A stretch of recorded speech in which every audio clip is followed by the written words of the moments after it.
Hello friends, welcome back to the YouTube channel dictation club. आज का dictation आनंद मासिक पत्रिका से लिया गया है, जो कि 90 शब्द प्रति मिनट की गति से होगा। अगर आपको इसकी प्लेलिस्ट चाहिए तो नीचे डिस्क्रिप्शन बॉक्स में मिल जाएगी, और अगर आपको इसकी पीडीएफ अलग से चाहिए तो उसकी लिंक भी आपको नीचे डिस्क्रिप्शन बॉक्स में मिल जाएगी। उससे आप टेलीग्राम ज्वाइन कर लीजिएगा और टेलीग्राम में आपको पीडीएफ मिल जाएगी। और अगर आपको डिक्टेशन पसंद आता है तो वीडियो को लाइक ज़रूर करें और चैनल को सब्सक्राइब कर लें, ताकि भविष्य में आने वाले डिक्टेशन भी आपको मिलते रहें। तो ज़्यादा समय ना लेते हुए डिक्टेशन स्टार्ट करते हैं 5 सेकंड के बाद।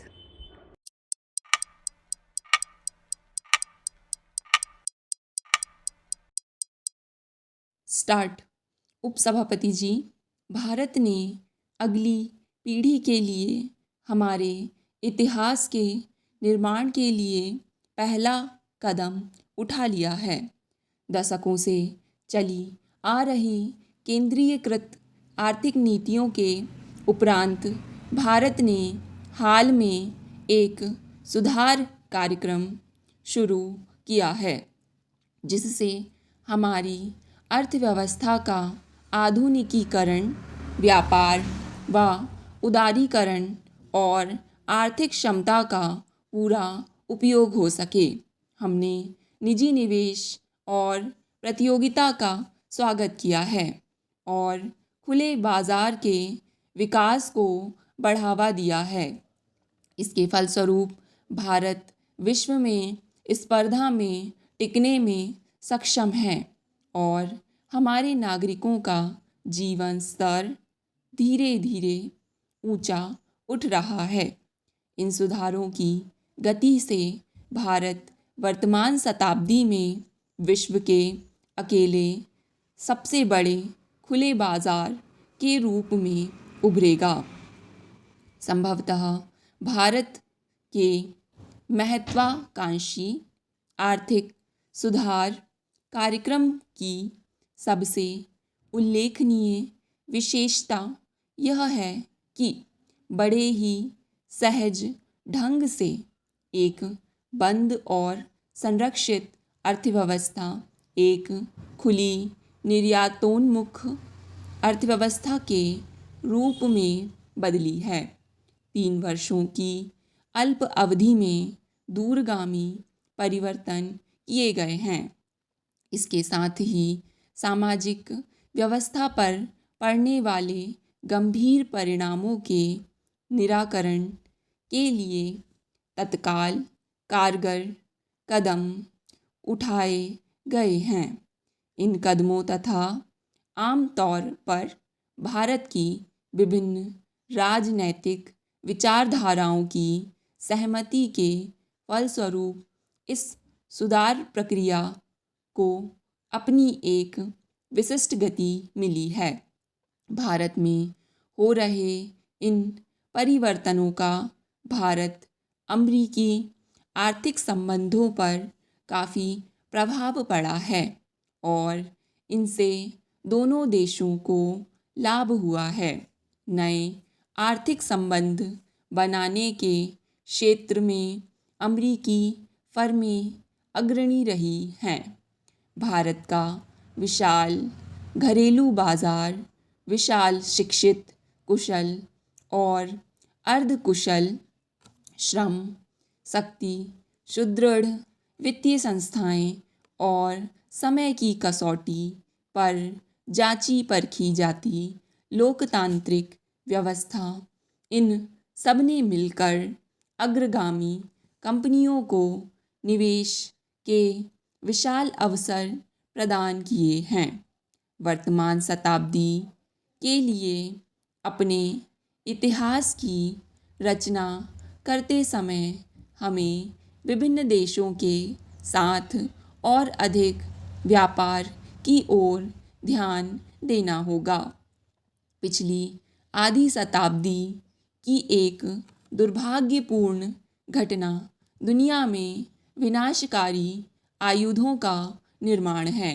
नाभिकीय आयुधों के प्रसार के कठिन और जटिल प्रश्न पर प्रभावकारी ढंग से तभी विचार किया जा सकता है जब उनकी विश्वव्यापी संहार क्षमता पर विचार करें और इसी तरह उनके विश्वव्यापी समाधान भी खोजें। प्रत्येक राष्ट्र, चाहे बड़ा हो या छोटा, प्रभुता संपन्न होता है। उपसभापति जी, मुझे इस बात पर दृढ़ विश्वास है कि विश्व को विनाशकारी आयुधों से मुक्त कराने का मार्ग एक ऐसी विश्वव्यापी व्यवस्था के निर्माण में निहित है जो सुरक्षा के रूप में समानता और निष्पक्षता के सार्वभौम सिद्धांतों पर आधारित हो। वर्तमान शताब्दी में विश्व के राष्ट्र इसका जो समाधान अपनाएंगे वही आने वाली शताब्दी में विश्व की नियति को निर्धारित करेगा। नाभिकीय आयुधों के परीक्षण पर प्रतिबंध लगाने और नाभिकीय आयुधों के काम आने वाली विखंडनीय सामग्री के उत्पादन पर रोक लगाने के लिए अंतर्राष्ट्रीय सहमति प्राप्त करने की दिशा में प्रगति हुई है। इस अंतर्राष्ट्रीय सहमति के लिए भारत और अमेरिका ने मिलकर काम किया है।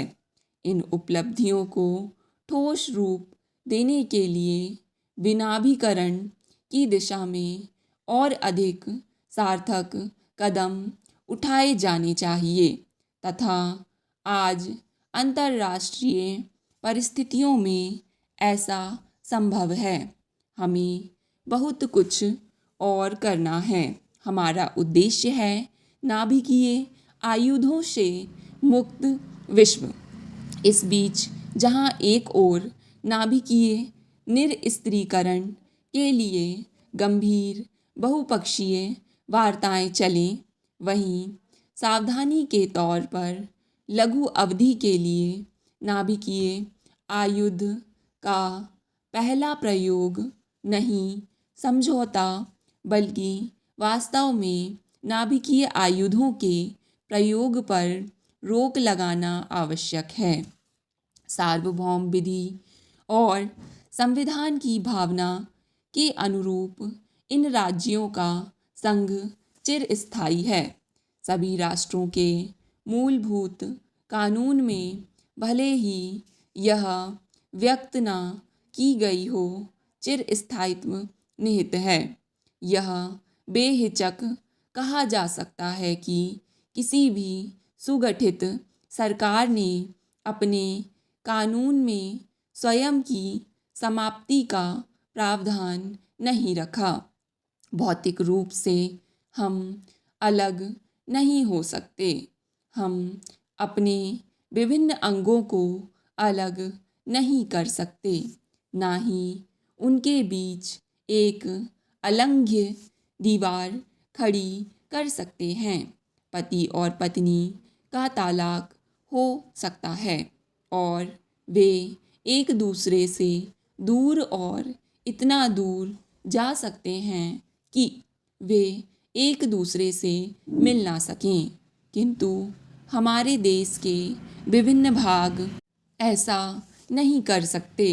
उन्हें तो आमने सामने ही रहना होगा और उनमें आपसी आदान प्रदान चलता ही रहेगा, चाहे वह सौहार्दपूर्ण भाव से हो या विरोधी भाव से। यह राष्ट्रों का उत्तरदायित्व है कि वे वर्ण, धर्म अथवा जाति का ध्यान किए बिना कानून के अंतर्गत अपने सभी नागरिकों के जीवन और स्वतंत्रता की रक्षा करें। जैसे आप अमेरिका के इस महान लोकतंत्र में करते हैं, हम भी अपने यहाँ व्यावहारिक रूप में भारत में दृढ़ प्रतिज्ञ हैं। स्टॉप।